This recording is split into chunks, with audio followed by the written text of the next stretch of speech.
Sebelumnya, Assalamualaikum warahmatullahi wabarakatuh. Perkenalkan, nama saya Salsabila Delia Putri dengan NPM 21187203083. Saya di sini dari kelas 4B Pendidikan Ekonomi. Nah, di sini saya akan menjelaskan tentang cara mengatasi inflasi oleh pemerintah. Nah, sebelum kita ke materi, kita akan membahas tentang inflasi. Apakah inflasi itu? Kalian tentu tidak asing dengan inflasi ya. Inflasi yaitu kecenderungan naiknya harga barang dan jasa pada umumnya yang berlangsung secara terus-menerus. Jika harga barang dan jasa di dalam negeri meningkat, maka inflasi mengalami kenaikan. Nah, naiknya harga barang dan jasa ini menyebabkan turunnya nilai mata uang. Oke, lanjut. Kita akan membahas tentang penyebab inflasi. Di antaranya yang pertama yaitu biaya produksi, kedua jumlah uang yang beredar bertambah, yang ketiga inflasi karena kenaikan permintaan, dan yang keempat devaluasi, dan yang terakhir ekspektasi inflasi. Oke, penyebab inflasi yang pertama tadi yaitu biaya produksi. Kenaikan biaya produksi terjadi karena kenaikan bahan-bahan baku, misalnya karena keberhasilan buruh dalam menaikkan upah, atau karena kenaikan bahan bakar minyak. Dan yang kedua yaitu jumlah uang yang beredar. Teori diajukan oleh kaum klasik mengatakan bahwa ada hubungan antara jumlah uang yang beredar dan harga-harga. Jika jumlah uang yang beredar bertambah 2 kali lipat, maka harga akan naik 2 kali lipat. Dan yang ketiga yaitu inflasi karena kenaikan permintaan. Di sini terjadi karena adanya kenaikan permintaan untuk beberapa jenis barang. Peningkatan permintaan itu dapat terjadi karena peningkatan belanja pemerintah, peningkatan permintaan untuk diekspor, dan peningkatan permintaan barang untuk kebutuhan swasta. Oke, di sini devaluasi. Devaluasi terjadi karena suatu mata uang kehilangan nilainya dibandingkan dengan mata uang lainnya. Hal ini membuat impor menjadi lebih mahal dan dapat menyebabkan inflasi. Nah, penyebab inflasi yang terakhir yaitu ekspektasi inflasi. Ketika perusahaan dan pekerja mulai mengkhawatirkan inflasi, ketakutan mereka dapat membuat mereka mengharapkan hasil inflasi yang lebih tinggi. Akibatnya, pekerja mungkin meminta upah yang lebih tinggi untuk mengimbangi peningkatan biaya hidup mereka. Tetapi, ketakutan itu hanyalah memperburuk masalah.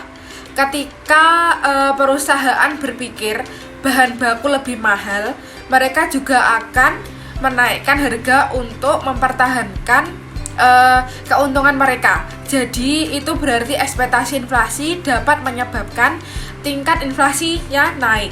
Adapun pengelompokan jenis-jenis inflasi yang pertama, inflasi berdasarkan tingkat keparahannya. Inflasi dibagi menjadi 4 jenis, yaitu yang pertama inflasi ringan, inflasi sedang, inflasi berat, dan inflasi sangat berat.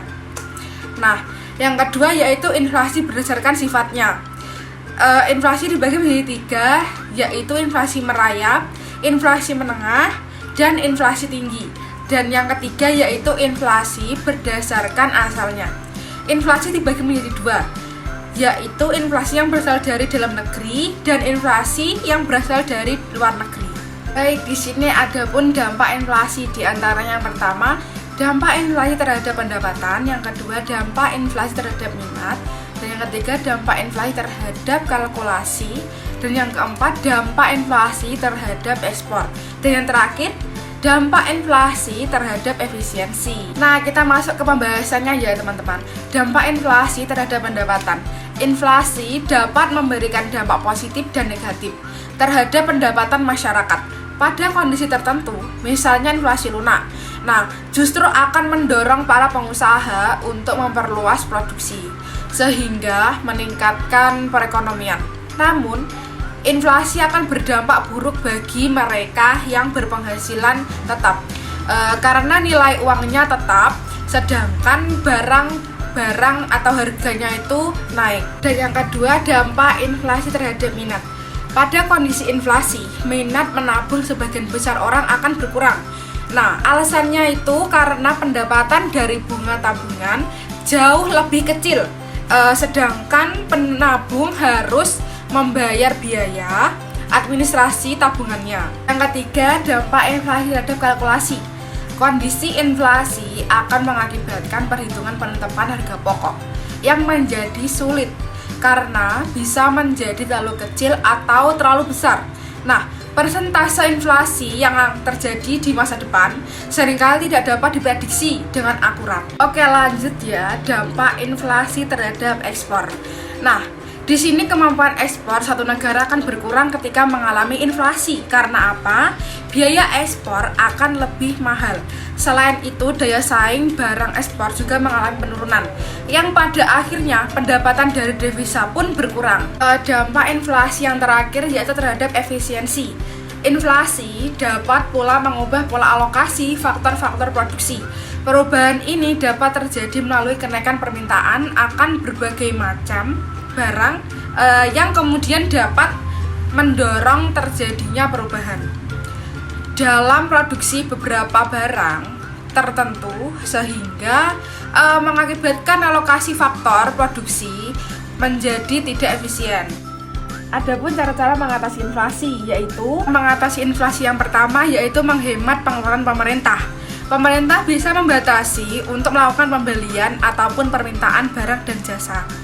Nah, pemerintah juga bisa membatasi anggaran yang dikeluarkan untuk berbagai keperluan yang tidak perlu, seperti melakukan studi banding. Yang kedua, menaikkan tarif pajak. Naiknya tarif pajak untuk perusahaan dan rumah tangga akan mengurangi dan membatasi tingkat konsumsi.